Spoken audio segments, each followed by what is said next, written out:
So I'm going to go ahead and open up our Just a quick reminder beforehand, we are recording our workshop today. Just so you know. Go ahead, Anna. Yes, that's important information. Yes. Final workshop we are recording. And you're welcome. Posted somewhere?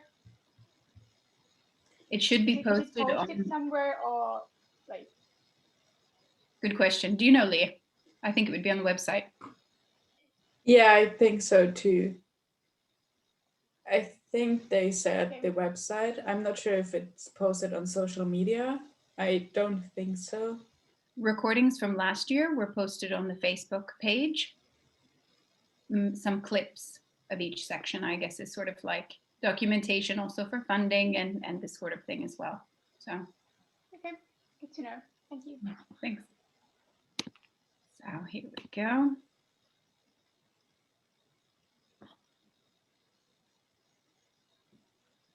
All right. Host, you've disabled my screen sharing. I'm so sorry.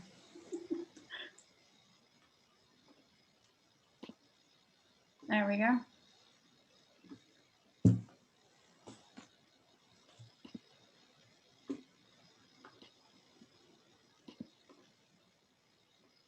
Okay. So welcome to the final workshop of the Burning Questions Accessibility, Building Education Towards a Sustainable World. My name is Anna Human-Kaya, and I am an intercultural teacher education student at the University of Oulu.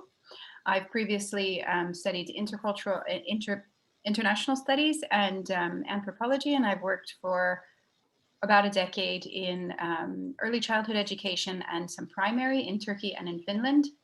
I've worked with some special educational needs professionals and making individual education plans for SEND learners, and special education is very important to me. And I'm excited to do this workshop with you. Yes, I'm Leah Marcus from Bamberg, Germany, and I'm a master's student in educational science, and I did my bachelor thesis on inclusivity and educational equity. So that's a very important theme for me. And yeah, we are happy to have our expert participant, Maija Karhunen. Maija, would you like to introduce yourself? That would be nice. Yes. So my name is Maija Karhunen, and I work here in Culture for All. So we work in with the inclusivity, diversity, and accessibility in art and culture field. Also art education and cultural education, but also other aspects of the art field. Yeah, and I have been working specifically in a project that focuses on disabled artists and deaf artists, or disabled people and deaf people who are aspiring to become an artist. That's wonderful. Thank you for joining us today, Maija. Thank you for the invitation. Yes. So let's get started. As you know, our workshop theme is SEND in Education. And the burning question we had is, what are some suggestions for the best SEND provision during intermittent distance education? So the workshop structure will be first the introduction, what we did already. Then Anna is going to go and give a collaborative SEND definition. After that, I am going to go with you into the breakout rooms and answer some question about barriers to SEM. After that, we will come back into the main session and discuss our answers we are saving on Padlet. After that, we are going into the breakout room session 2 and talking about re-evaluating needs during distance education. Yet again, we are coming back into the main session. and giving some feedback on your discussions and thoughts. And yeah, then we have some concluding thoughts. So let's talk about the main goal of our workshop. It's a workshop product poster, and we will put in all your thoughts and recommendation you come up with from all the 4 workshops. So in the end of this afternoon, Anna and I will present in the closing remarks the poster we've come up with and put all your answers together onto that, and we will send that out to you guys, to universities, and post it on social media. Yes. So Anna, let's go ahead. All right. So I'm sure all of us have different experiences with education in our own contexts and in our own countries of origin or in the countries that we're living now. And we all have a unique experience of what is special needs education and what is the aspect of disability and who is it for. So with that point of departure, we decided to use this human rights working definition for the workshop from UNESCO, which is education designed to facilitate the learning of individuals who, for a wide variety of reasons, require additional support and adaptive pedagogical methods in order to participate and meet learning objectives in an educational program. And with this in mind, in a moment, we're going to look at what wide variety of reasons we're talking about and what our own conceptions of SEN and who is it for, who it's for comes to mind. So typically the acronym SEND, S-E-N-D, means Special Educational Needs and Disabilities. But in the context of this workshop, we're having SEND, including Special Educational Needs and Disabilities, but with the D in parentheses focusing the context of distance education and what are the specific aspects, values, priorities that we want to look at. What has been better situations for learners, what has been new challenges, and what's the relation to accessibility? What new challenges to accessibility do we see in these times? With this in mind, new challenges to accessibility and inclusion have been met during distance education. And as Maya previously mentioned in our opening panel, if somebody remembers, that there's also been some benefits for some people with mobility issues or different learning needs. So we're going to look at both the pros and cons and what we can look at as the best practice. So some of the arenas here, we have this pentagon here with the 5 circles that we've come up with some ideas about different arenas where there has been changes to SEND provision during distance education. So there's been changes to social interaction, ICT skills and knowledge. There's a new value priority placed on those. SEND teacher digital skills is new. Budget needs have changed, whether met or not met by the governments and institutions responsible. And also the role of parent responsibility is something that we're going to look at. So with that in mind, first we're going to do this Answer Garden mind map activity where we're going to come up with as many of these special educational needs that occur to your mind, which needs are special educational needs, and write as many answers you can think of so that we can get a sort of collage of what ideas come up the most and what we all think of as a collective group. So we're just going to click on the link there in the chat that Leah is going to post for you. And there you are, click away, and we'll have a few minutes to write as many answers as you can think of.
Okay, just a few more seconds here. If there's any last thoughts that come to your mind, feel free to write them down and we'll look at them together.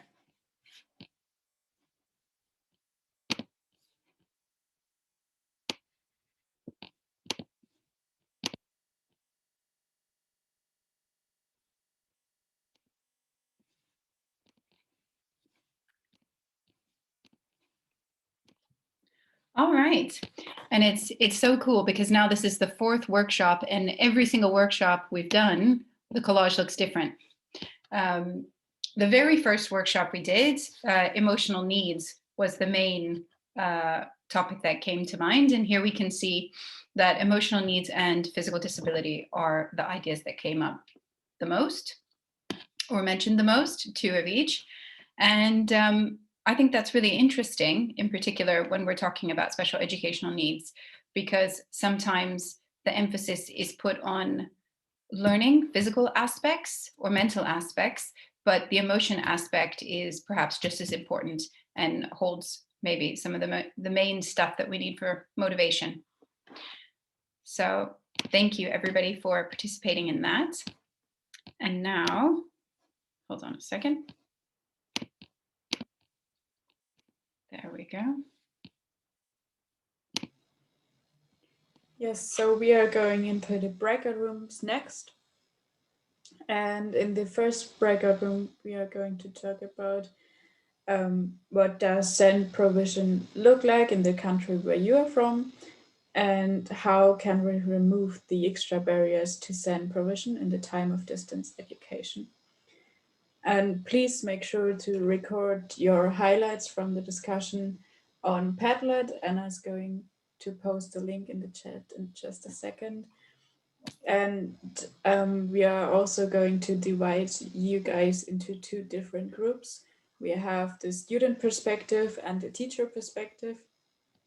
So please make sure to look at your breakout room name so you know in which perspective you are in. For that, we have about 15 to 20 minutes time, and I will send you into the breakout rooms.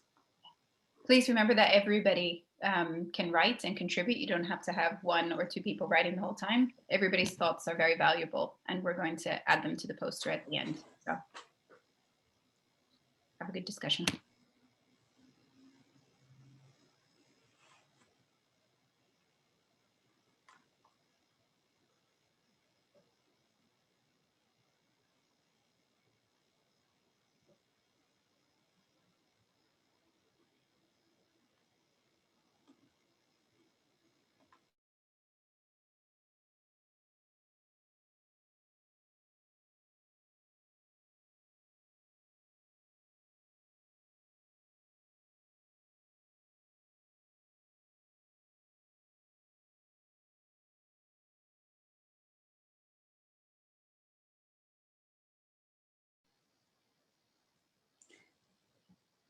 So welcome back, everyone. At least in the student group, we had some good discussions, and we could go on for longer, but we need to come back here. Maybe some of the teacher group could share what you were talking about, and then we can share what we were talking about. Yeah, we were just, Leah, would you like to, are you available to share some of your ideas that you were just mentioning in our group? Sure, starting from, I was kind of just, oh, we're doing a screen share now. From which perspective about teacher education, and I have caveats with inclusion that it's not, there's misunderstanding about what many disabilities or diagnoses entail. And I think it's a really tall order to expect teachers to be able to function, manage, accommodate the wide spectrum of difficulties that could be presented. So I think in certain cases, inclusion works really well, special education needs in a mainstream setting. However, I do think that there should be more flexibility where there's more either serious needs or misunderstood needs or environmental needs, these kinds of things, behavioral needs I'm thinking about specifically, where, you know, a special needs classroom with a specially trained teacher is necessary because of the wide variety of needs that can exist.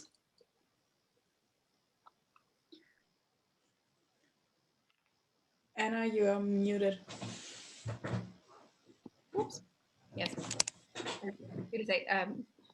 Would anybody else from our group like to share, Selma or Karina, some of their ideas?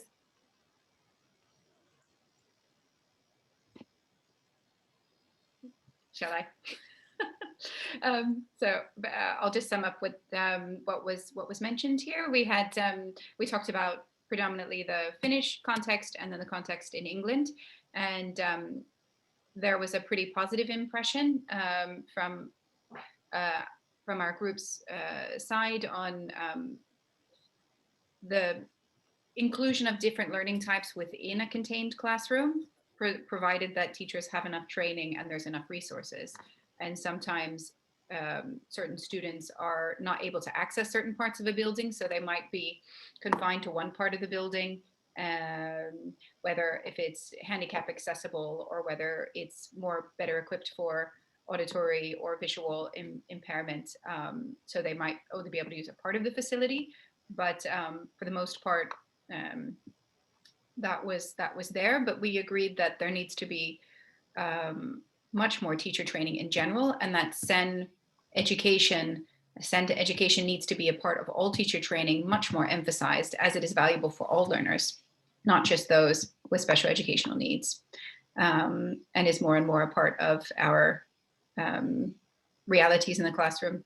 And also we talked, Leah mentioned about the inclusion, and we talked about, in order to get funding, there needs to be assumptions on what are learners' disabilities or special needs. And sometimes going beyond those, if they're diagnosed very early or given a label very early, it's sometimes difficult to move beyond those barriers.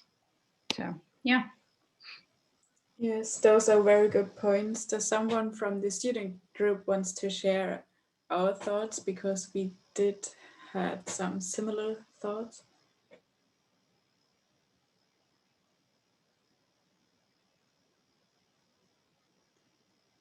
Ida, would you mind to sum up some of our ideas? Yeah, we talked a lot of different things, but yeah, one thing that was brought up was this, it was about inclusion. And since it seemed to be a big trend in Finland, at least some years ago, I don't know how it is now. And we were thinking, like, who does it actually benefit? Kind of similar thoughts with Leah. And is it maybe sometimes more about this nice idea of inclusion and having everyone together, rather than actually thinking about what the students want and what they need? And we also talked about these like big classrooms, really big and crowded and hectic classroom might be a really stressful place for any student, and especially if you have some like special needs, it might be even worse. So those are some things maybe someone else can add. Yes, I can add something as well. So we also had the awareness of special needs, and yet the variety as well. So we do have very different special needs and very different disabilities with whom we are confronted with. So that's a big thing, just to educate not only the students but also the teachers and the parents. What are those needs? And of course, ask the student what they need. But we had that as well, as Ida said, and Leah too. So yeah, thank you guys all for sharing your thoughts. And we will go into the second breakout set. So Anna, go ahead. Yes. All right. Here we are. Hold on. Oops, well, let's start from the beginning. It's interesting you meant this asking students what works best for them. That is maybe the one thing that's come up in every session, that aspect of asking student what works best for them. And then there's the challenge of giving teachers the tools in order to know what to do with that information and how to make it work. So here in the breakout rooms, second session, we're going to look at some practical recommendations, or could be some idealistic recommendations of how to make the distance learning experience better for students with special needs and disabilities, maybe looking at things that have been easier for some students with special needs during distance learning. What has gone right for some students? What has been more challenging for them? And what can we do? So how have the needs of SEND learners and teachers changed during COVID times? What are new needs? What things do we need less of, more of? And what must educational values and priorities, how must they change in order to meet these needs? So basically some recommendations and some thoughts on how we can make special needs a better experience for students, and what are our priorities? So that's what we're going to discuss in the next breakout session. Does anybody have any questions or comments before we start? Okay. All right, so we do have 15 to 20 minutes as well for that. And you can find these guiding questions on the Padlet.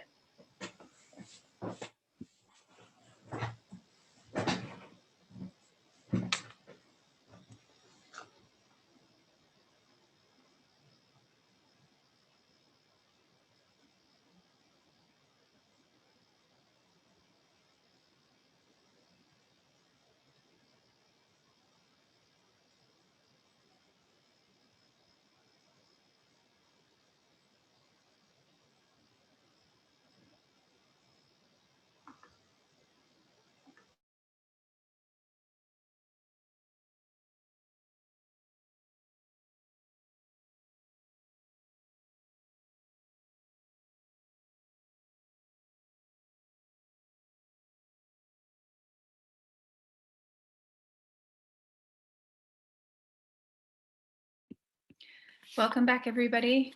Thank you for the great discussions. I hope you have some new ideas. If not new ideas, then more questions than you came with. Would the student group like to give us a quick summary?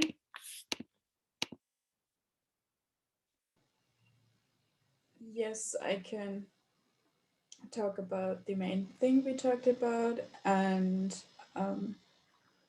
we did talk in the beginning a little bit of the issue of focusing in lectures, because you're always sitting in front of your computer. And Vanessa actually had the idea to do shorter classes or keep the classes long and do some networking or more discussion just to interact with all their students. And yeah, then we also talked about the issue that some children or students with special needs or disabilities need to have in-person learning experience because they can't participate in online learning. So we talked about such individual solutions, and yeah, just the general, not only student or teacher perspectives, just to provide internet connection, electronics, etc. Because we had it in earlier workshop sessions as well. In some countries, there isn't a stable internet connection, and many people don't have the access to those electronics. Yeah, the last and the main thing we talked about was reevaluate the standards for learning and students. And Majid or Ida, would you like to add something to that? Because you had really good points.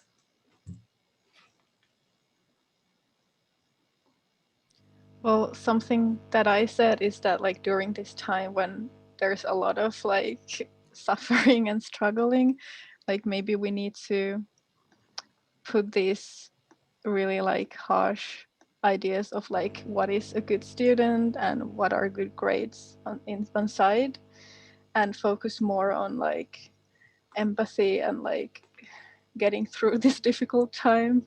Maybe it's a bit like idealistic, but I just think like there needs to be a lot of empathy and understanding that not everyone can be the perfect student at this time.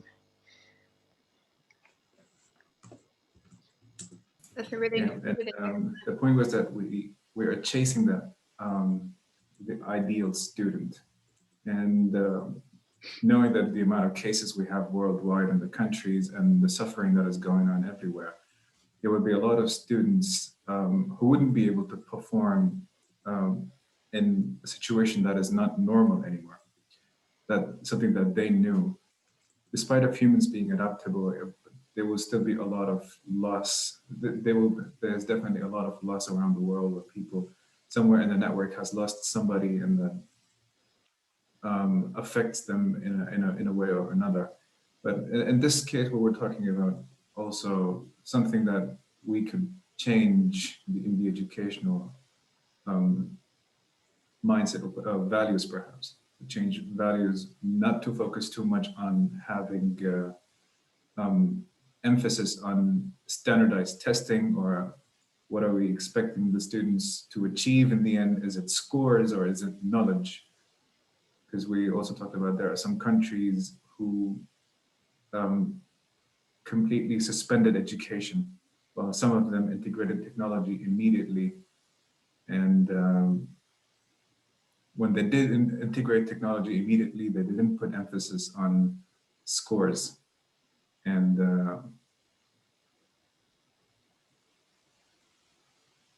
yeah, I think these were the points that we talked about.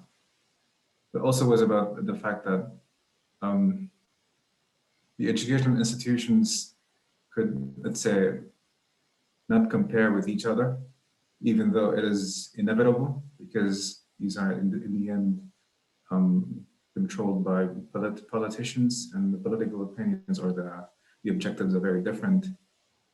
And no matter how hard the educational institutions try not to compare education with other countries, it is bound to happen. Thank you, Majid. Those are really, really excellent ideas, excellent perspectives from the from the student group.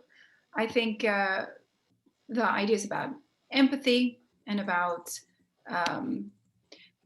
taking the emphasis off of grades and more the emphasis on sort of ability to participate is a really novel concept, and one of the things that we can walk away with from the pandemic learning situation that we can use for all future face-to-face and distance learning. That's an important priority and new value to look at there. So thank you guys for that. And from our teacher group, I can share the screen again so we can look at what's, hold on. There we go.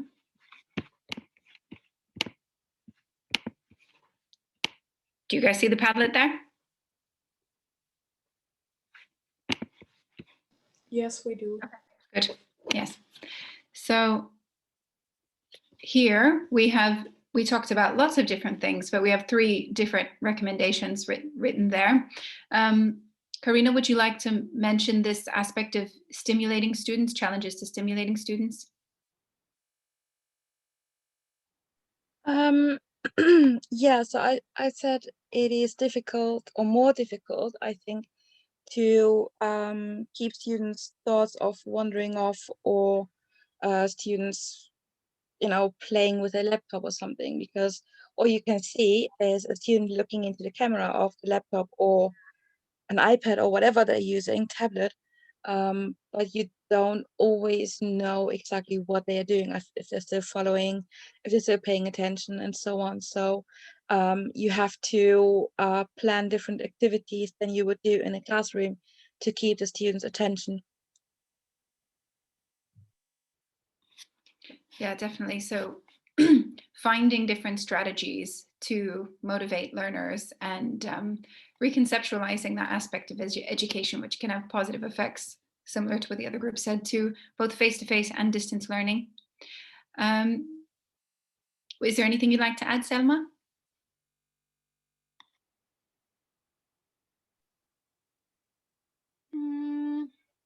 You mentioned about self-motivation.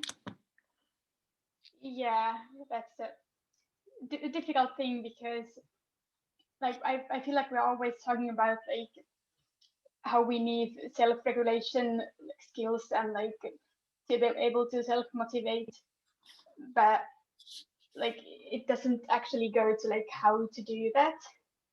It's not like how to be more stricter with yourself. Like I don't feel like that that even works. But like I don't know how somehow to going to the roots of what's been difficult. Is it that like you don't know like what the task is, like how to do, what are the steps, like getting support in that to, I mean, break it in small parts, or like even doing the task like really differently, like preferring, for example, drawing instead of writing, or like explaining your thoughts when you have a picture and not only with written words, or I don't know, that you don't have to study just sitting at the desk, but you can lie down when you're on a lesson, or having additional deadlines, or like to break the smaller tasks, or I don't know. Yeah. Yeah, thank you. It's scattered ideas, but yeah, just I think that really what Maji said, that taking away some of the traditional constraints or stressors in education, with whether it's the structure or assessment, or like you said, the expectations of how to sit and how to do a task, it can help us refocus and reevaluate what is the actual goal of education, and what is important in achieving like growth for each individual student. So yeah, definitely. And like people need support for that. And like that's not just what would you like to do? What would be the best way to support you? But what if the learner doesn't know? Like they need support for like even finding the ways of like what kind of accommodations they need. Definitely. Thank you very much. And yes, so I think that sums up our teacher perspective there. I'll open the floor finally for closing comments in the last minute before we take a big picture here. Take a screenshot picture. Would anybody like to say anything?